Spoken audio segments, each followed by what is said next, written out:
नतीजा ये हुआ कि हमारी जितनी भी जीडीपी ग्रोथ का डंडोरा जिस हुकूमत ने भी पीटा है, लेकिन उसके बाद जब हमारे सामने बैलेंस शीट पाकिस्तान की या स्कोर कार्ड आता है तो नेट रिज़ल्ट यही था कि हमारे कर्ज़े बढ़ते चले गए। 30 साल से हम तकरीबन कर्ज़ की वही फाका कशी का हालत है कि हम कर्ज़ की मै जो है उसमें अपना दिल लुभाते रहें और कहते हैं कि रंग लाएगी हमारी फाका मस्ती एक दिन। वज़ीर-ए-आज़म शहबाज शरीफ साहब ने कल परसों गुफ्तगू करते कहा कि जी हमें शर्म आनी चाहिए, शर्म आती है कि हम जब भी मल्टीलैटरल डोनर्स के पास जाते हैं, इदारों के पास जाते हैं तो बार बार कर्ज़ लेना पड़ता है, तो खुशी से तो नहीं लेते हैं क्योंकि हम एक अहम मुल्क हैं और अपने आप के ऊपर एक तारीख कर दी है कि वी आर एक्सेप्शनल, हम को गैर मामूली किस्म का मुल्क है। ये हमारी खुशफहमी भी दूर हो गई कि हमने देख लिया कि कोई भी मुल्क जो है वो एक्सेप्शनल नहीं होता।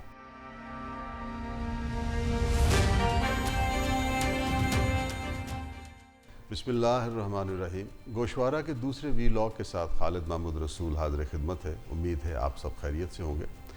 आज की इस महफ़िल में हम उस मौजू पर गुफ्तगू करेंगे जो पिछले कई माह से इंतहाई ज़्यादा मौजू बहस है, IMF का पैकेज।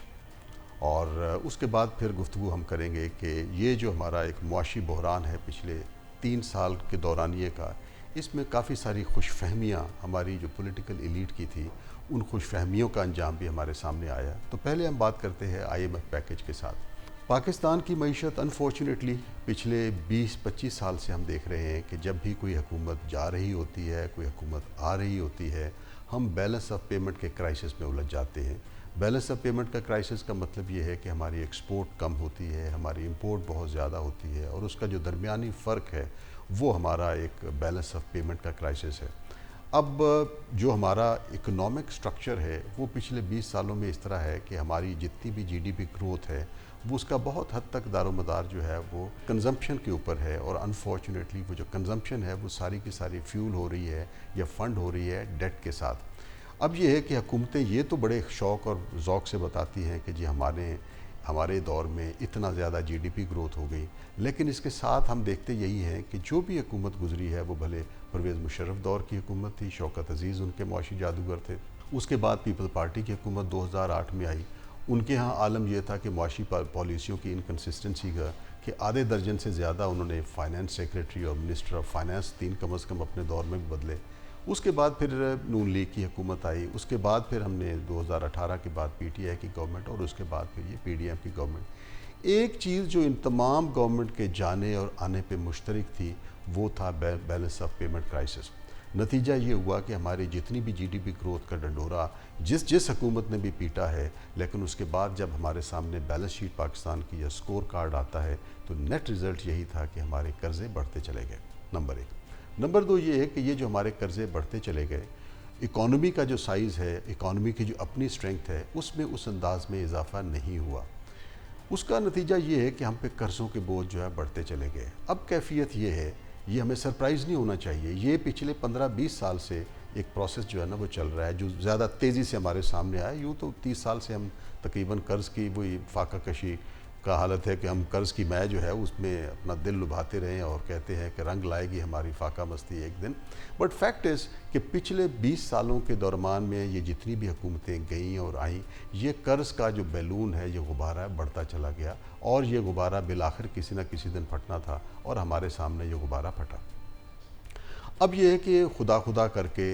ये IMF के साथ मामला तय पा गए। इल्ज़ामात की गेम से हट के अगर देखा जाए तो ये बैलेंस ऑफ पेमेंट का या हमारा जो कर्ज़ों का एक बहरान है, उसमें तमाम माजी की हुकूमतों का अपना अपना हिस्सा है, किसी का ज़्यादा किसी का कम, जो भी उनकी मुआशी पॉलिसियाँ रही हैं और जिस अंदाज़ में उन्होंने चलाने की कोशिश की है। अब इल्ज़ामात का एक तुमार है, वो इस पे डाल लें उस पे डाल लें। वो जिस तरह हमारे पंजाबी में देहातों में एक मुहावरा है कि पानी में मधानी है, जब तक आप चलाए जाएँ वो चलती चली जाएगी। बट फैक्ट इज़ कि हमारे जो पिछले 30 सालों से जारी मुआशी निज़ाम है, उसने एक न एक दिन यही कल्मिनेट होना था कि हम पे जो कर्ज़ का बोझ है वो इतना अनसस्टेनेबल है कि वो अब हमारे वारे में नहीं है और मुल्क की जो सस्टेनेबिलिटी है उसके ऊपर सवालात उठना शुरू हो गए। वज़ीर-ए-आज़म शहबाज शरीफ साहब ने कल परसों गुफ्तगू करते कहा कि जी हमें शर्म आनी चाहिए, शर्म आती है कि हम जब भी मल्टीलैटरल डोनर्स के पास जाते हैं, इदारों के पास जाते हैं तो बार बार कर्ज़ लेना पड़ता है, तो खुशी से तो नहीं लेते हैं। बड़ी अच्छी उन्होंने बात की। यही लोग हेल्म ऑफ अफेयर्स पे पिछले 30 साल से हैं। पीपल पार्टी, PDM के जितने लोग हैं, नून लीग है, उसके अलावा शौकत अजीज़ और मुशर्रफ साहब की गवर्नमेंट भी है। इन सारों की इज्तमाही मजमूई पॉलिसियों का तसलसल है जिसने हमें ये दिन दिखाया है। बहरहाल इस वक्त जो कैफियत है कि पाकिस्तान डिफ़ॉल्ट के दहाने पे था और ये कर्ज़ का जो बेल आउट पैकेज है इस मिल जाने से कम ये हुआ है कि वक्ती तौर पे कुछ स्टेबिलिटी आई है, लेकिन ये बहरान टला है वक्ती तौर पे। बहरान की बुनियादें उसी तरह जगह कायम हैं। बहरान के वजूद पजीर होने में जो अवामिल कार फरमा थे वो उसी का तरह के उसी तरह हैं। तो बहरहाल हमारे जो पहली बात तो ये है कि इस पे एक इत्मीनान वक्ती तौर पे होना चाहिए कि ये बहरान वक्ती तौर पे टल गया है। अब इसका स्ट्रक्चर भी कुछ इस तरह का है कि ये 30 जून को पिछला प्रोग्राम ख़त्म होना था और ऐन 2 दिन पहले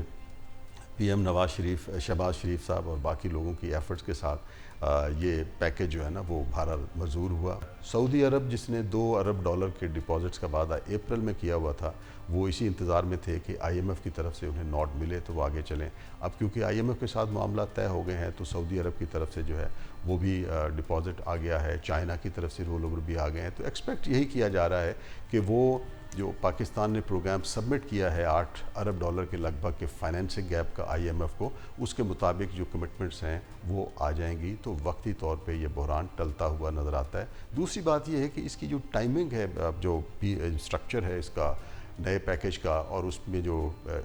अरसा मुतय्यन किया गया है 9 माह का, वो बड़ा काबिल गौर है कि इस दौरान में एक हुकूमत ने जाना है और अब ये लग ही रहा है कि तूहन करहन इन इलेक्शन कराना पड़ेंगे और इलेक्शन अपने मकाम पे होंगे। कैसे होंगे, किस तरह होंगे, ये एक अलग बहस है, उस पर किसी और वक्त बात करेंगे। लेकिन लग ये रहा है कि इलेक्शन जो है वो अगस्त के दूसरे हफ्ते में असम्बलियाँ तहलील होंगी, नवंबर के लगभग जो है ना वो इलेक्शन होंगे। जो भी नई हुकूमत आती है फिर उसकी फॉर्मेशन के बाद उसके पास वक्त होगा मार्च तक का, क्योंकि ये प्रोग्राम 9 माह के लिए है और उसके बाद फिर ये कहानी जहाँ से ख़त्म हुई थी अगली हुकूमत वहीं से शुरू करेगी।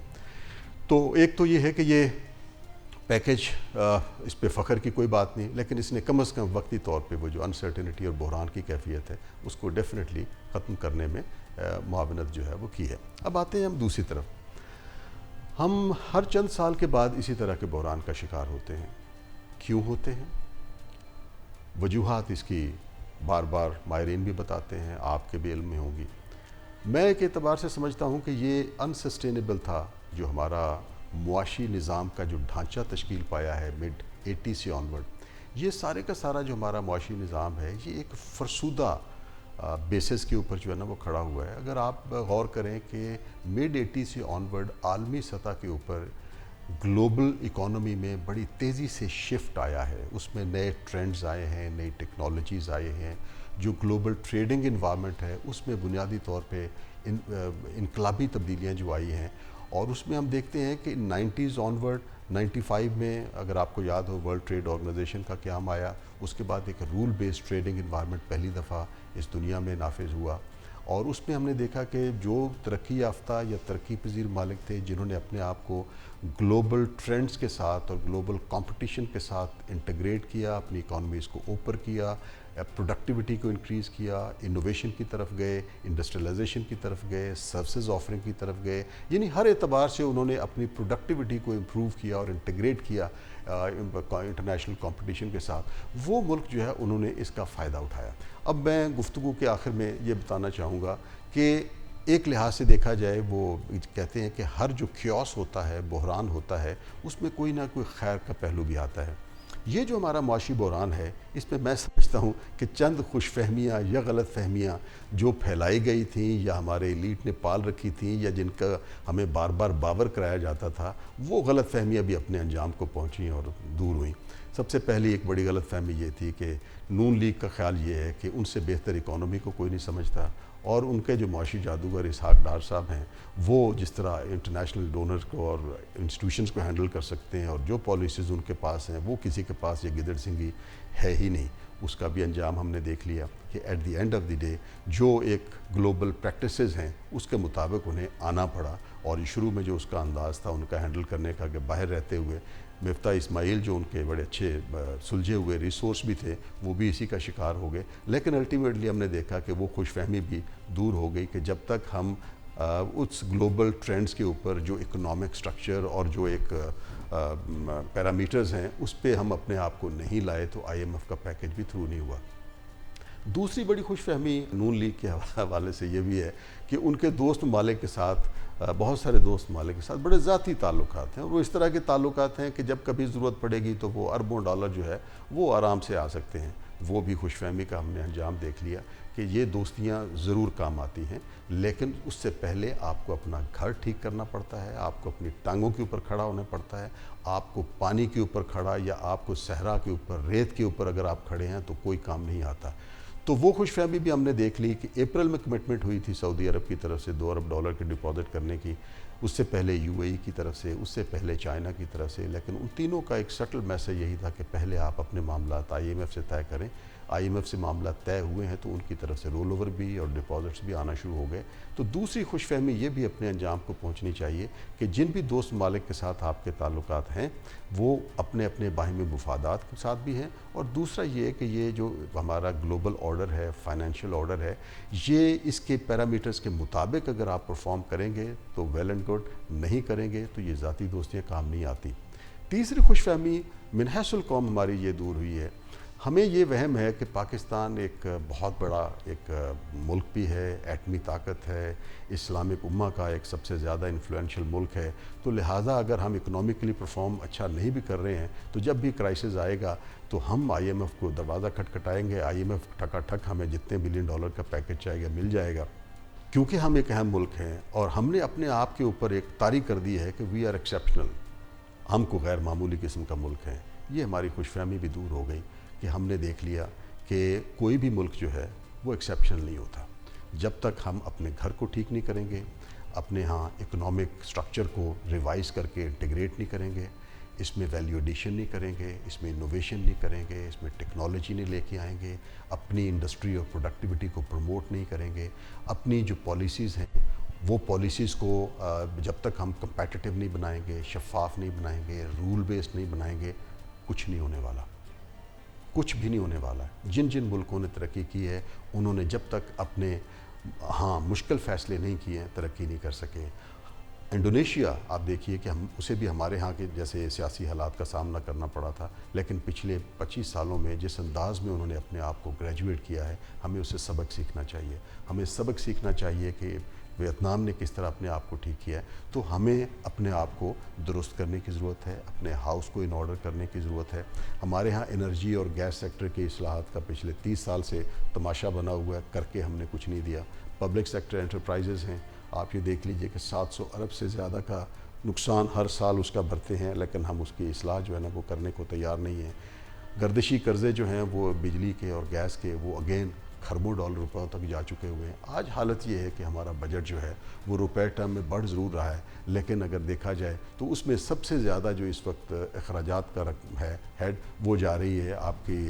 سود کے لیے، مارک اپ کی ادائیگی کے لیے، آپ کا ایک بہت بڑا چنک جو ہے وہ جا رہا ہے پینشن کے لیے، اور باقی جو ہے وہ آپ کے حکومت کے اخراجات کے لیے بھی آپ کو قرضہ لینا پڑ رہا ہے۔ تو یہ ان سارے فیکٹرز کو اکٹھا کریں تو یہ ہماری خوش فہمی دور ہو جانی چاہیے کہ ہم ایک سسٹینیبل کنٹری ہیں، اور ہم جب بھی مشکل پڑے گی تو آئی ایم ایف آرام سے ہمیں دے دے گا۔ یہ خوش فہمی بھی اپنے انجام کو پہنچی۔ اب دعا کرنی چاہیے، امید کرنی چاہیے کہ ہماری یہ ایلیٹ ہے ان کے لیے ایک ویک اپ کال تھی،